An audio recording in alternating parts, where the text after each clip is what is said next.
Well, hello again, folks. Today we move into the fourth chapter of John's Gospel, and it's here we find the well-known story of Jesus speaking with a Samaritan woman at the well, and then actually he speaks to an entire village of Samaritans. No doubt this section is interested in Jesus' self-revelation to the world. That is to say, he has not just come for the Jews, Jesus has come for every tongue, tribe, and nation.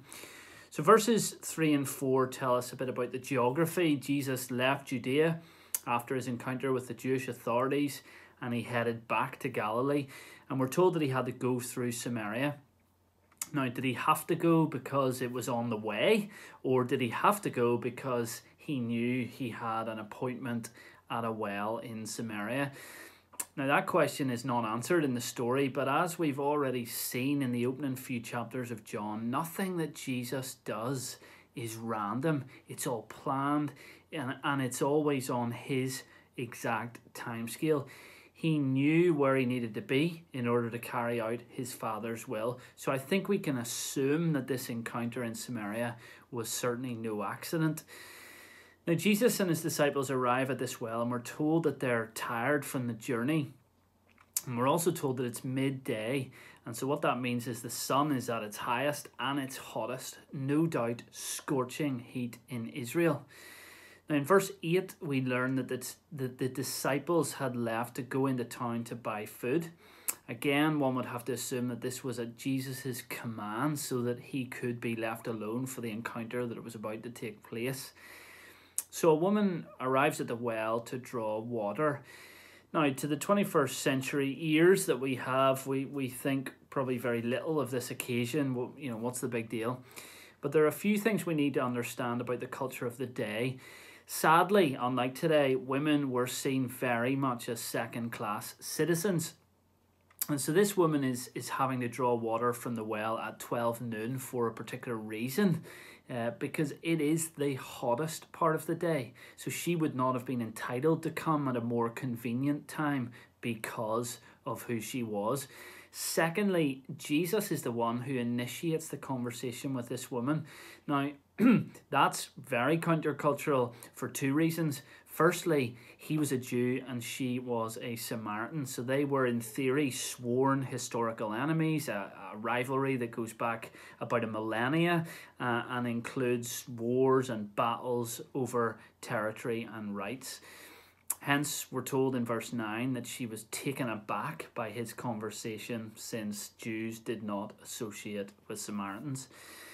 But secondly then, what makes this doubly unusual is the fact that Jesus is considered a rabbi, a teacher, a holy man, and here he is alone with a woman having a conversation. And this kind of thing was very much frowned upon in religious society in biblical times. Hence then in verse 27, we're told by the writer that the disciples, when they return, they're surprised to find Jesus speaking with a woman. So this entire encounter, it's countercultural. The whole thing has been set up and initiated by Jesus, and it's a fascinating occurrence. Now, in terms of the conversation then, what we see is staggering. Notice how Jesus goes about this. He starts by putting himself in a vulnerable position of need. He's tired, he's weary, that is true. It's been a long journey, the sun is high in the sky, and so he asks this woman for help. He says, "Will you give me a drink?" So he's making himself out to be kind of lower than her so that she will engage him in conversation. But as we've already mentioned, given the unusual scenario that this is, she is taken aback and she says, "How can you ask me for a drink?" And then in verse 10, yet again, Jesus cuts to the chase. I say yet again because we saw his urgency in the previous chapter with Nicodemus.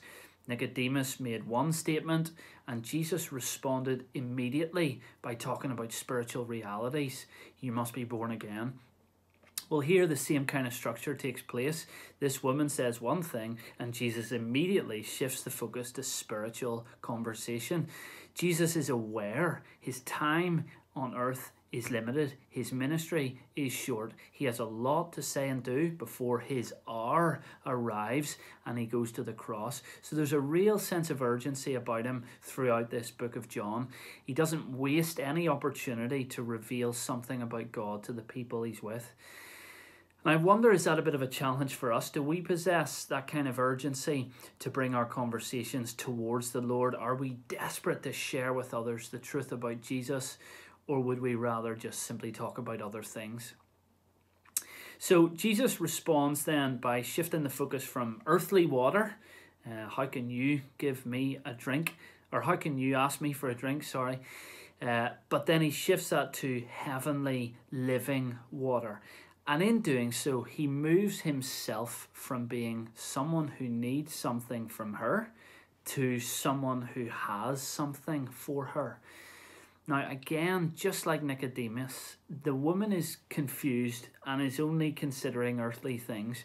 She points out that Jesus doesn't have a bucket, and so he can't draw water from the well to give her. And so Jesus explains further then that the water he has is not like earthly water. It's eternal water. In fact, it quenches our true thirst forever. Now again, she's still thinking of earthly water, and so she says rather humorously in verse 15, yes, I want that. That sounds amazing. Eternal water, sign me up for that, because that means I won't have to keep coming out to this well and drawing water all the time, back and forth, back and forth. So it's a little bit like the Nicodemus scenario again. He was asking silly questions and it was a bit humorous, and she's really doing the same thing here. But despite her not understanding Jesus properly, we do notice what Jesus has done here. He started by putting himself in a position of need. She had something that he desired. Now, though, they've switched places entirely. Do you see that? He has now helped her see that he has something that she needs and she wants. So Jesus sees her as a potential believer, and so he asks her to call her husband out to join them in conversation. And this was the aim of a missionary, of always. A good missionary wants entire households to be brought to faith. So by asking this, Jesus is opening her up to the possibility that he could speak to more people than just her, which of course is actually the end result later in the chapter. By verse 40, Jesus has a chance to share with loads of Samaritans from the town, and many of them put their faith in him. Before we get to that though, the woman shuts Jesus down by saying, well, actually, I don't have a husband. Now, at this point, we kind of pause, and as a reader of this story, we think, well, is this going to be a problem? Is this the conversation over? Has Jesus said the wrong thing here and the conversation's just dead now? Well, actually, not at all. In fact, in his omniscience, Jesus is able to reveal things that a stranger could not possibly know. He opens her up entirely now, laying on full display her history of broken relationships and even adultery. Now, one very significant thing to mention here is that Jesus is not doing this in order to condemn her. Remember, he's just said this in the previous chapter. He has not come to condemn people. Rather, he's much more interested in saving people. So his intention here is not to make her feel guilty. And actually, her response shows that this isn't the case anyway. She doesn't feel guilty. Rather, she's simply shocked that he could know this. And so she calls him a prophet. And at this point, Jesus steps up, I suppose, a theological gear or two by mentioning things like salvation, mentioning the nature of true worship. God must be worshipped in spirit and truth, and so on. And he talks about the differences maybe between the Samaritan belief and the Jews' belief in the Messiah. Now, a lot of this really goes over the woman's head because she simply replies, I know that the Messiah is coming and he'll explain everything to us. As if basically to say, I haven't a clue about what you're talking about, but I know there's a prophecy about a Messiah who's going to come and help us understand. And this really then is it, folks. We reach verse 26. That's the most important verse in the story. The moment that Jesus has been building up to, essentially, because he now has a chance to reveal who he actually is. And he doesn't miss the chance. He says, I, the one speaking to you, am he.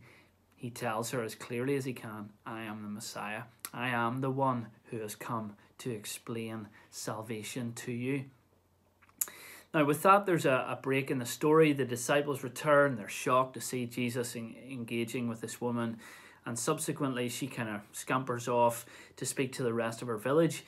So Jesus, as the model missionary, he's kind of managed to create this opportunity to reveal God to an entire village. And it's all been done in the space of time it took his disciples to go to the shop and back again.